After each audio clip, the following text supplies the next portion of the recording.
Now, everything I talked about up till now is described in much greater detail in my book, The Hebrew Yeshua versus the Greek Jesus. And now you understand the title, that the way his words are portrayed in the Hebrew is different than how they're portrayed in the Greek. And now I want to talk about a few things which are not discussed in my book, but they're going to be discussed in my next book, which I'm writing right now. And the first thing I want to talk about are the manuscripts of Shem-Tov's Hebrew Matthew. And one of the things that we find is that Hebrew Matthew was published in 1987 along with an English translation. And when it was published along based on 9 manuscripts.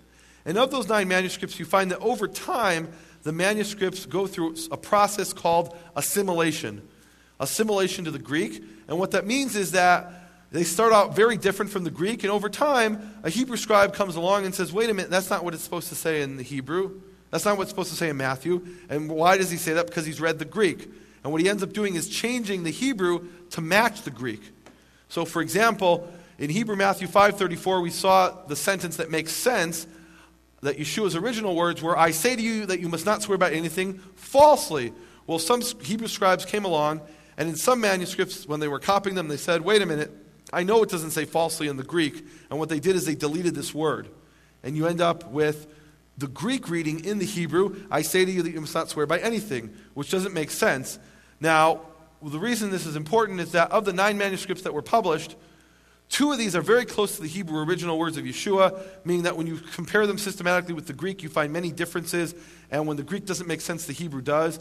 Whereas the other manuscripts that were published have been highly assimilated to the Greek, meaning that in many places, not consistently, but in many places where the original Hebrew words make perfect sense and differ from the Greek, in these 7 other manuscripts, they've been adapted and modified, assimilated to match the Greek. And really of these 9 manuscripts, these 2, the one in the British Library and the other one which is designated Manuscript C, are really the 2 most important manuscripts. And all these nuggets of truth and information that we're finding consistently appear in these manuscripts. And the other manuscripts, they appear haphazardly. Sometimes it's been modified, sometimes it hasn't. And what that means is out of the 9 manuscripts, 2 are really the most important. Why is that important? Because there's more than 9 manuscripts.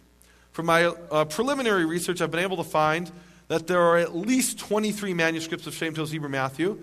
And these are actually specific designations of manuscripts from around the world. For example, you can go to London to the Montefiore Library and ask to see manuscript number 286.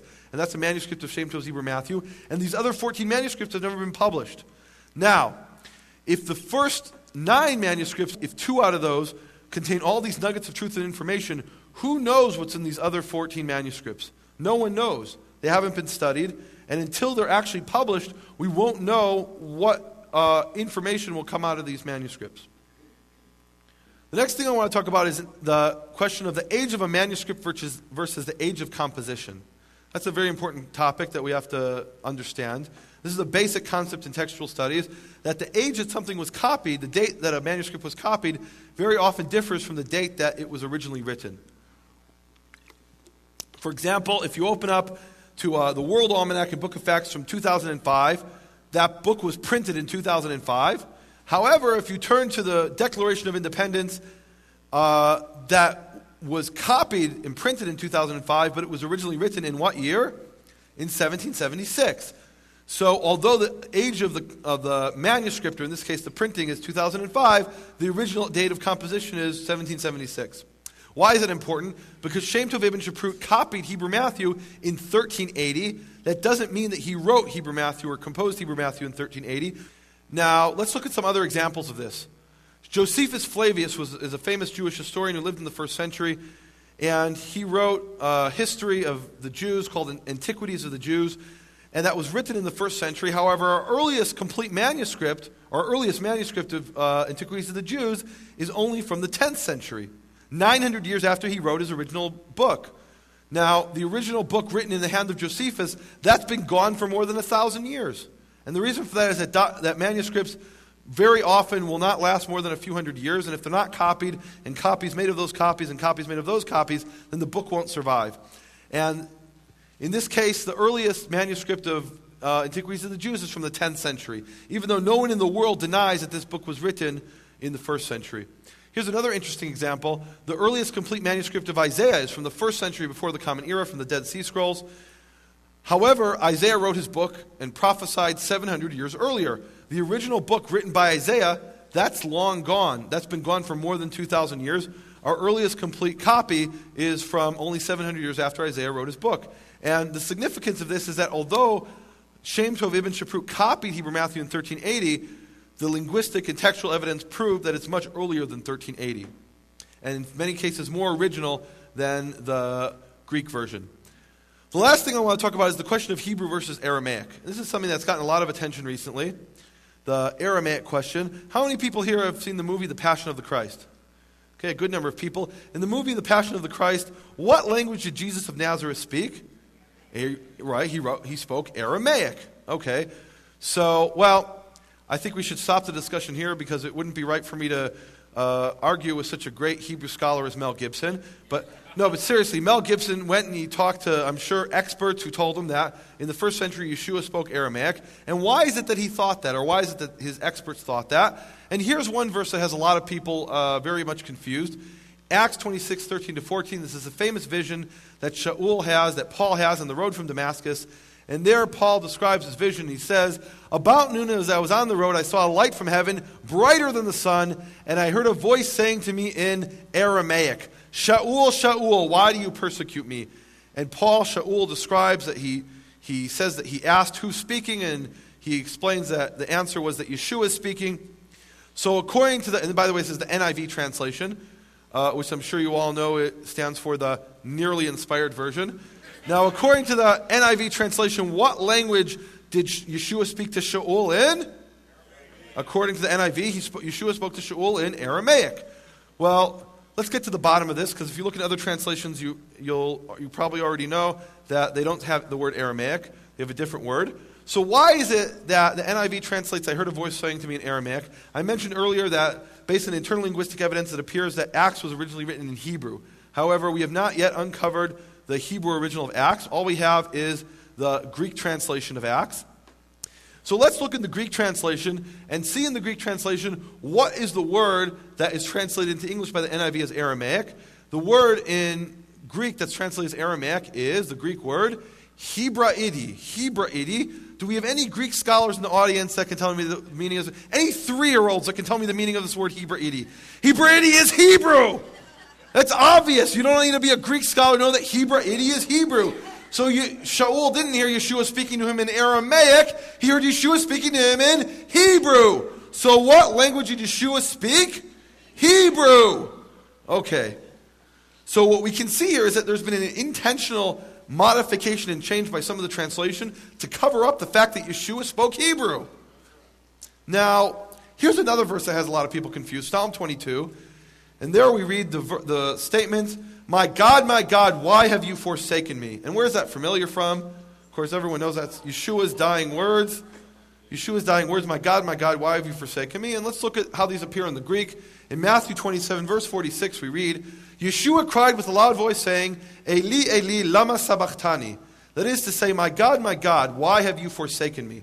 Now, from the words that is to say, you already know that the Greek is translating something from a foreign language. And in fact, the words, Eli, Eli, lama sabachthani, those 4 words are not Greek words. Those are foreign words that are quoted in the Greek. And in fact, those words are Aramaic. So if we looked at this verse, it sounds like, if we looked at it in the Greek, it sounds like Yeshua must have spoken Aramaic. His dying words were in Aramaic. Let's look at the Hebrew, though. We've already seen the Greek doesn't always match the Hebrew.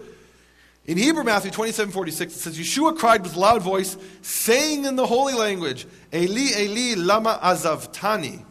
Now, Eli, Eli, lama azavtani, that's Hebrew. So in Hebrew, Matthew, his words are quoted in Hebrew. And not only are they quoted in Hebrew, but his words are specifically identified as being spoken in the holy language. Now, throughout history, Hebrew has been known primarily by 2 names, Ivrit, which is just the Hebrew word for Hebrew, and the holy tongue, Lashon HaKodesh, the holy language of the holy tongue. So, according to Hebrew Matthew, Yeshua spoke his final words in Hebrew, and not only that, but it's specifically identified as the language he's speaking in Hebrew, just like in Acts, it says Yeshua cried out, speaking in Hebrew. Well, what's going on here? And really, we can't go into the final, we can't get to the bottom of this topic today. We're just going to present the tip of the iceberg. And really, when we look at this and we follow this to its logical conclusion, we get an entire new understanding of that final scene as Yeshua's dying, of what happened there. But we'll look at just the preliminary information. So my God, why have you forsaken me? These words are quoted in the Greek text in Aramaic. The Greek text quotes these words in Aramaic. That's a fact. The second fact we have is that the Hebrew text quotes these words in Hebrew and specifically states that these words were spoken in Hebrew. So how could both these statements be true? Or can they both be true? Well, actually, they can both be true. Because if I look just at the Greek, I would determine that the Greek was translated from Aramaic. If I look at the Hebrew, I would determine that the Hebrew was spoken in Hebrew and written in Hebrew.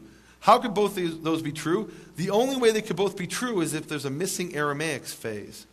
And what happened, apparently, is the Hebrew was translated into Aramaic, and then from Aramaic it was translated into Greek. And actually, there's a lot of evidence to support this, that the Greek was translated from an Aramaic original, but it would seem from this evidence and lots of other evidence that I can't go into now, that the Aramaic was a translation from the Hebrew.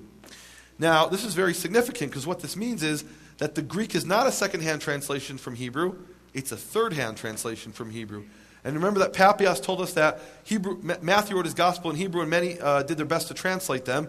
Well, apparently the Greek translator took one look at the Hebrew and said, no way, I'm going to go right to the Aramaic translation.